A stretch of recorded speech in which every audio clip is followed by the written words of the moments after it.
Hello and welcome to Lore of the Cards, the series that looks to find the lore hidden in your Hearthstone deck. Boy, has it been a busy week this week. I've had next to no time to focus on the channel, so I figured rather than leave the channel without content for ages, we'd take a look at a card for a nice short Lore of the Cards before looking at a meatier lore character, Lord Godfrey. Since it was only just revealed when I began writing this, and due to the fact I think a lot of the legendaries will be expanded on during the expansion, we're taking a look at Bonfire Elemental. The races of the Warcraft universe have a holiday season that directly links to the Earth's northern summer solstice. This year, it'll be taking place between June 21st and July 5th, and it is called the Midsummer Fire Festival. At this time, across all of Azeroth and even the derelict orc homeworld of Outland, bonfires are lit with the purpose of rekindling the spirits of Azeroth's denizens and to ward off ancient evils. Every year,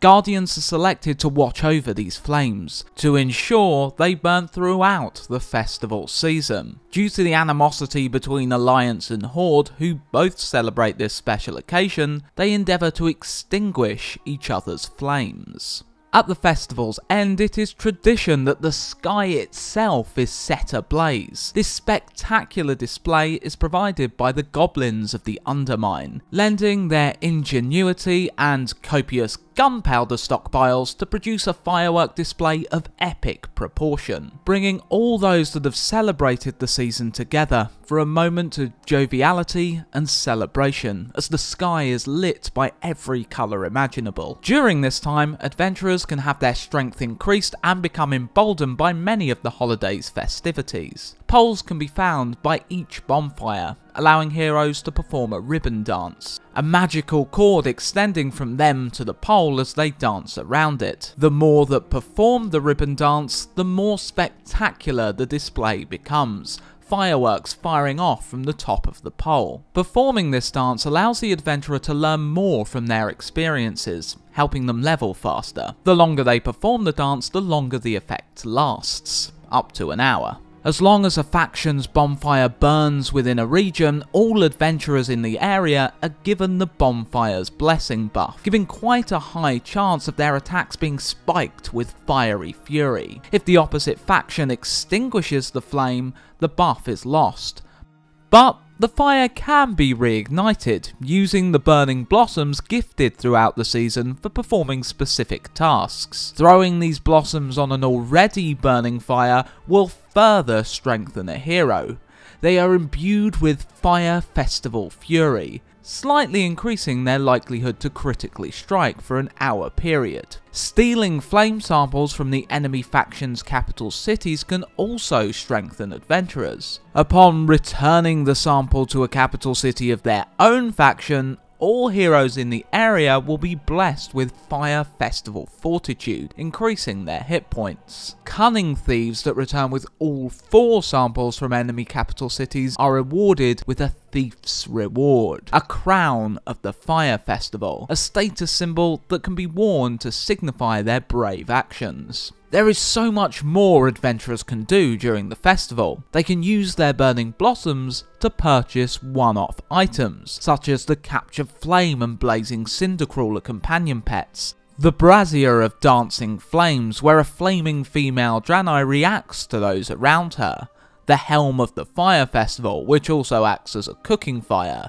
the Burning Defender's Medallion, which turns adventurers into a fiery defender, and the Cozy Bonfire, which increases the spirit of those around it. That's just to name a few of the rewards available. Heroes are also taught the art of flame juggling to varying degrees of success. The festival does have its darker side too though. Chief among heroes concerned during this time is the Frost Lord Ahune. The apocalyptic Twilight's hammer cult seeks to bring Ahune to Azeroth to spark an elemental war between Ragnaros and the Frost Lord loyal to the Elemental Lord Neptulon. The war which the Twilight's hammer hope will bring about the end of the world never transpires though, as Ahune is always stopped. They keep trying every year though, despite the fact Ragnaros is now dead.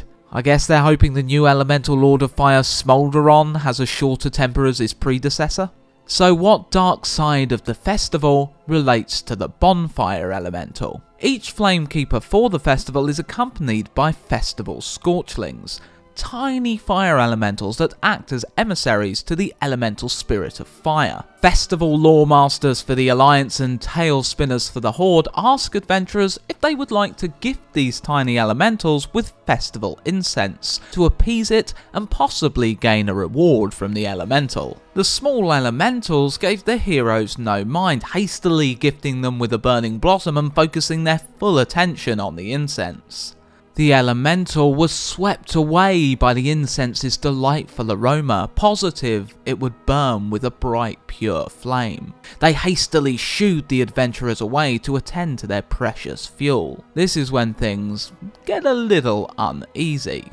The elemental devoured the incense, and it began to grow in size while entering into its own little monologue. So good, so packed with energy. This is everything a growing Scorchling needs. I can feel the power surging within me. Now, finally our plans can take effect. Kneel, little mortal, kneel before the might of the Herald of Ragnaros. The Scorchling morphs into a new form, a wisp of Ragnaros, before bellowing its speech's most threatening line. You all perish in flames! Quickly after this, the Scorchling shrank back to its original size. Blinking with shock, the now uneasy elemental said, I was merely jesting. This all but confirms these fire elementals are spies acting on the will of their elemental lord, but despite this they are never dealt with. Perhaps heroes feel sorry for these little fellas. It is my belief that despite the Midsummer Fire Festival having nothing to do with the Witchwood, the Bonfire Elemental may very well have been inspired by these little festive Scorchlings, what with them being so closely related to the bonfires of the season. Whether you agree or disagree with me, I really hope you enjoyed this short episode of Lore of the Cards, and I look forward to bringing you a longer episode soon. As the Witchwood kicks off, expect to see a bit more game-related content too, as I do the usual pack opening because,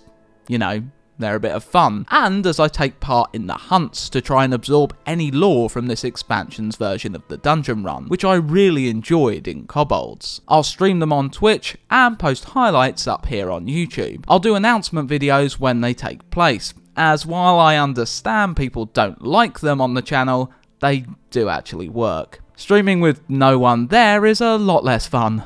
Trust me, I've done my best to link the artists in the description, and I apologise for dropping the ball on this of late. So keep up to date with the channels, see our social media links in the description, but it's best to follow on Instagram, as I frequently post work in progress pictures there, and whatever I'm making from the Warcraft cookbook. Either way, thank you so much for watching. Your support is always massively appreciated, and I'm insanely thankful I still have an audience for my yammering. Until next time, happy Hearthstoning.